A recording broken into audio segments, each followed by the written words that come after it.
En 1955, Jean Monnet entend parler de votre thèse, il fait appel à vous, vous le rencontrez.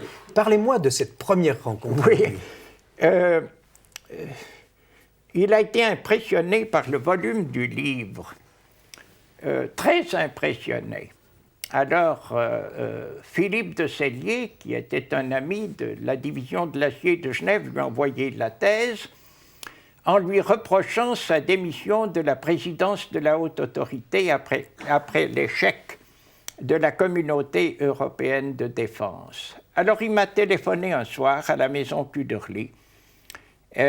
Ici au téléphone, Jean Monnet, sa voix métallique, très prenante, et il me dit « Je veux vous voir. Je n'ai pas démissionné pour vraiment quitter ce monde des affaires européennes, j'ai démissionné pour mieux rebondir. Nous nous verrons bientôt à Strasbourg. » Et il m'a invité pour le 5e anniversaire du plan Schuman à l'Assemblée commune, le Parlement d'alors, de la communauté du charbon et de l'acier, qui avait lieu à Strasbourg. Là, je l'ai peu vu. Et la semaine suivante, il m'a dit « Vous m'accompagnez à Luxembourg ». Là, je l'ai mieux vu. Alors, les impressions, un paysan.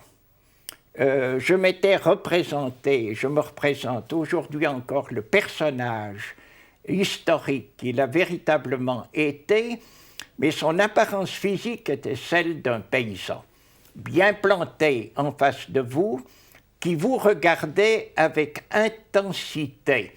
La discussion était surtout tournée vers l'avenir.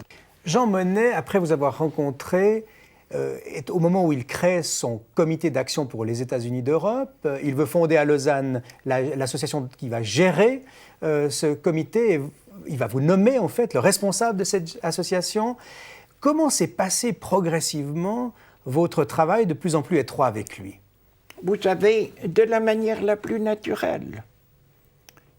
Jean Monnet était au fond un entrepreneur au service de l'intérêt public.